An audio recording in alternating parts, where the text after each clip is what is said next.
everyone, it's Allison. Welcome back to my channel. Today we're going to be getting very inky and having fun with the Spellbinders September Club Kits. So I actually have a couple of videos for you today, but this first video we're going to be focusing on the large die of the month, which you see right here. There are a lot of pieces as usual, and this month it's called the Boolicious Fall Cupcake. So you'll see there are pieces for the cupcake, and then there's just all sorts of little shapes. There's a jack-o'-lantern, there's a butternut squash, or whatever you want to call it. There's a little skull, there's an eyeball, there's leaves, there's bones, there's a broom, there's an acorn and a bat. There's just about everything you could want to make a fun Halloween card, or cards plural, because there's just so many things to play with here. So like I said, we're going to be getting inky. So I am pulling this little guy out for the first time. This is the Tonic Media Surface Mat from Holtz. This has been in the corner of my craft room since I bought it a few months ago, and I'm finally using it. And it's basically a larger version of what comes with the glass media mat, if you happen to have that from Holtz. So the paper I'm going to be using today is Distress Mixed Media Heavystock. And this first background, I cut a circle out of some masking paper, and I'm just putting it up in the corner. This was meant to be a technique. You'll see how that works out. I have pulled a bunch of distress spray stains in all sorts of fall colors, and some that aren't necessarily fall colors, but they will be. And I am just going to start spraying. Now, before I spray anything like spray stains or oxide sprays, I kind of test it out first, and then I haven't used these in a while, so I'm just going to clean the nozzle and make sure that they're spraying okay. So again, I'll usually spray off paper first, or I'll, clean the nozzle before spraying. And I'm just going to, start spraying on a bunch of colors. And it's been a while since I've done this. My spray stains have just been collecting dust on my shelf, and I have to say that this was a lot of fun. These are longer videos because I will be making several backgrounds and kind of walking you through making the backgrounds and then making the cards. So I'm drying it with my Ranger heat tool, and I will dry between, not coats, but when I spray and then I spray it with water, I will dry it, and then I will add more layers. So when you dry between layers, that's how you create depth with distress stains, both sprays and oxide sprays as well. So again, I'm just kind of continuing to build up color. And you'll see me every once in a while pull out the heat tool, and then you'll also see me kind of mop up some of this color that's on my mat. And now this is just a blank piece of paper, and I just don't want to lose any of this inky goodness that's on the mat. So, again, this was a blank piece of paper, and I just ran it through all that ink. And this actually looked really good as it was, but if you've seen any of my videos before, I'm not going to leave it alone, of course. It could have been a cool beachy scene for another card, but here's maybe a few minutes later, and I just continue to build up all these layers and, blotting it back into the little puddles, and it's looking pretty grungy and kind of cool, but at the time, it wasn't really what I was going for. So again, I'm leaving all the inks on my mat. Now I'm just adding more ink directly to the mat. And I'm going to take another blank piece of paper and just soak up all that inky goodness. And so I'll play with this background for a while. So again, I'm kind of working on multiple backgrounds at a time, because as I play with one background and I end up with a bunch of ink on my mat, I'm not going to let all that extra ink go to waste. So again, you know, you'll just see me blot the color up and then use my water spray and then my heat tool, and it's just kind of playing around. There's no right or wrong.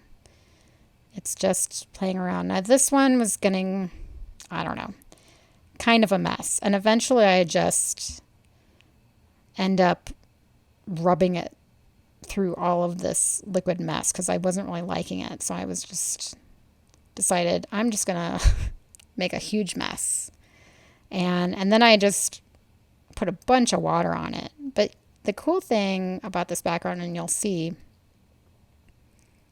when I sprayed all that water on and it created this kind of really translucent look, but see all those layers that had been built up before that? And that's just, you know, from drying it in between.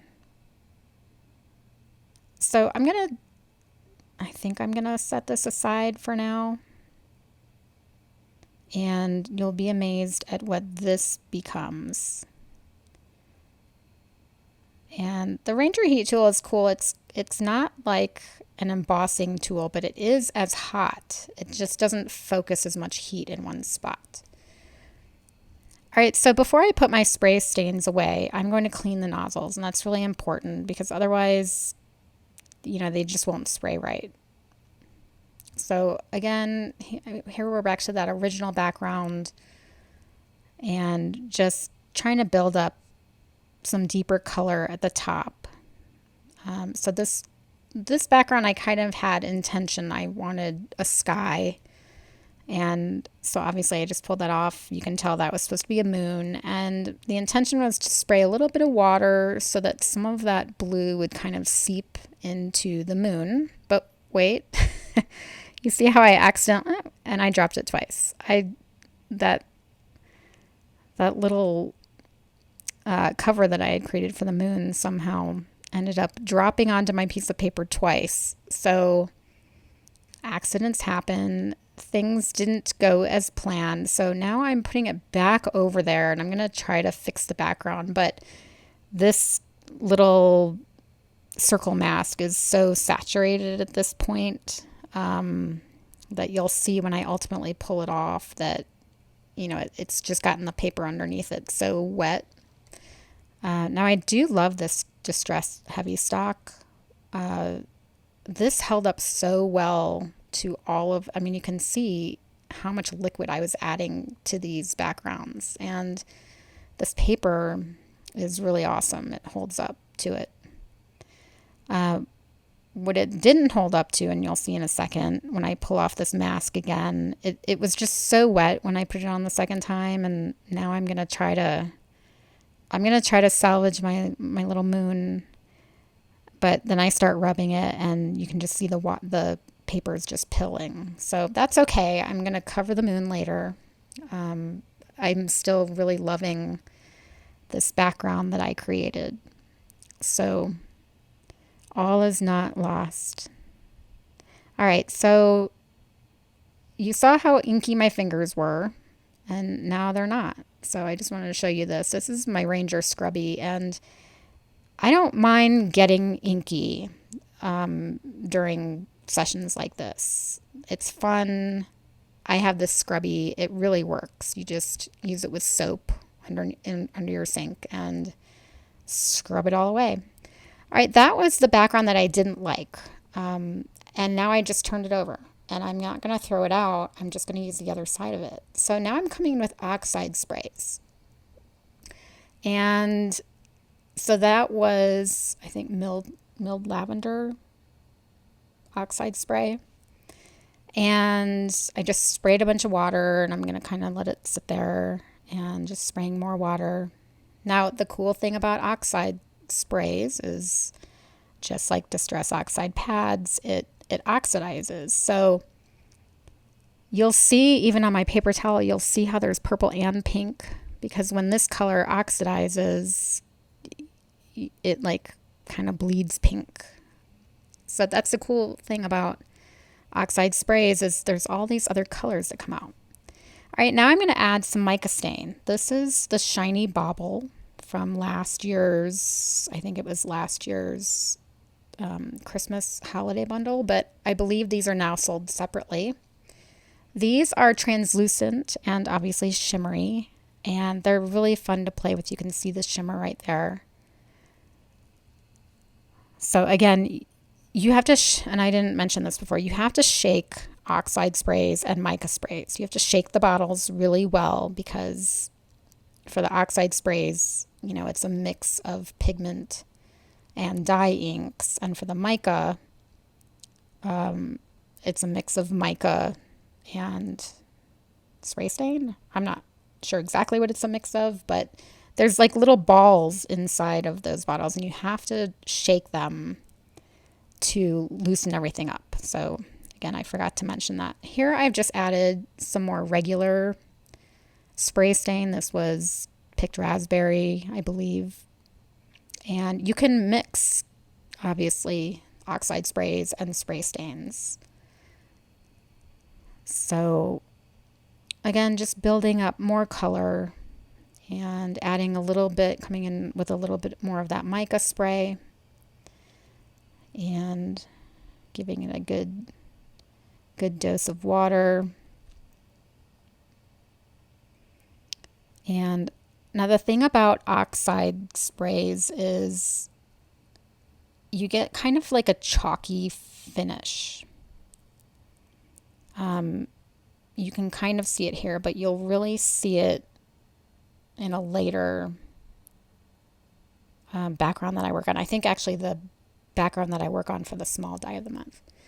All right, this is micro distress glaze, or distress micro glaze. And to be honest, I don't know why I was putting it on this background, but I use it when I use Oxide sprays. Now this particular background I don't believe this had Oxide spray on it, but here I go anyway. But this is really good.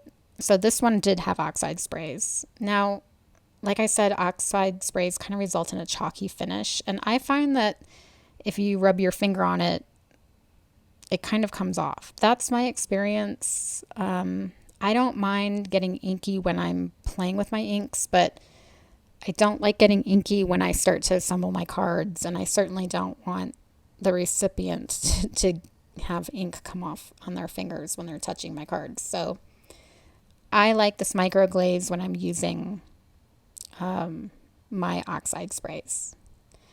All right, so here are some of the elements from the large die kit. I have some elements for the cupcake. Now, the sparkly part of the cupcake is from this foam. I just recently finally purchased some of this glitter foam.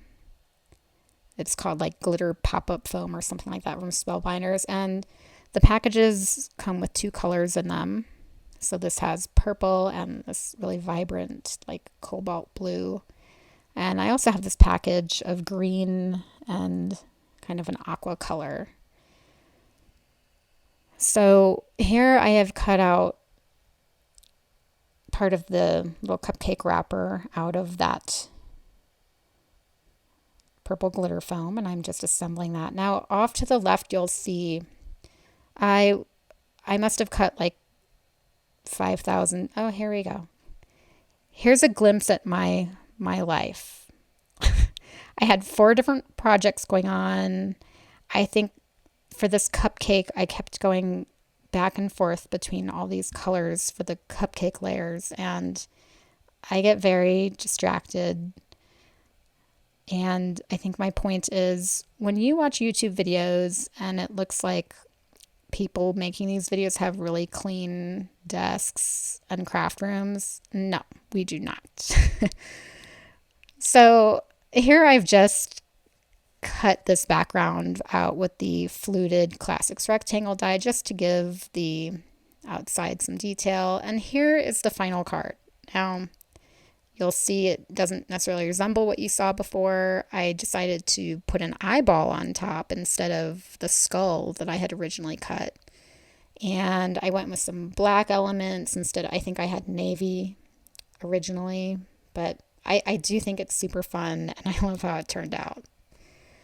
All right, now we're going to go back to one of those other backgrounds. I have this mummy cloth from Holtz, and I have some distress spray stain, and I'm just working in this little plastic bucket, and I'm going to color the mummy cloth. Now, I've used mummy cloth before. I don't think I've colored it before, so I'm just kind of trying to figure it out as I go along, and I'm smearing it through, and then I decided it's probably best to just spray the color on there directly. And again, not afraid to get my fingers inky, and we're just going to let this dry. Okay, and now that it's dry, I'm just kind of pulling it apart, and this mummy cloth is just really fun. If you've seen any of Holtz videos where he shows his collections, and then you'll see some of his makers, oh my gosh, the things that they do with Holtz products is amazing. So I had to try the mummy cloth. All right, so now here's the background. Remember the background with that moon that I kind of ruined, and I have bats and the jack-o'-lantern from the large die kit. Now here's where I'm going to fix the moon. I have just a piece of paper that I cut out a circle, and I'm just going to ink it up with a couple different colors of distress ink. And by the way, that background off to the left, I had splattered it with some black distress paint, so that's why you see black splatters on there that you didn't see before. So I'm just trying to get a little bit of color on this moon. And then I'm going to use these moon mask stencils again from Holtz. This is again something that's been my stash. This is my first time using it. And of course I use my yellow brush to dip into the gray ink. But this is a really cool stencil, and I thought it was kind of a cool way to fix the moon that I had originally ruined. All right, so now I have the stamp set, the Boo Dance Party Sentiments. I think this is from Spellbinders. I think it came out last year, and it has the cutest sentiments. So I'm stamping this sentiment, but does anybody know what I just did wrong? Remember, I had put micro glaze on this, and I just stamped it with pigment ink. Now I should have heat embossed it, but I didn't. So I will end up smearing it. All right, now I'm coming in with something else. This is, I think it's called the Halloween Fringe, or the Fringe from Holtz, and it's just this really fun stuff, and you just crumple it up, and all I did was just kind of glue it to the bottom of my card, and then I put that mummy cloth on top, and I did kind of give the little black fringe a haircut, but I think this turned out cute and spooky. And all right, so that's it for my first video. There will be a second video and there'll be a link at the end of this video to that. And I will show you my card using the small die of the month. So I hope you'll hang with me. I know these are longer videos. I appreciate you being here, and I will see you in the next video. Bye-bye.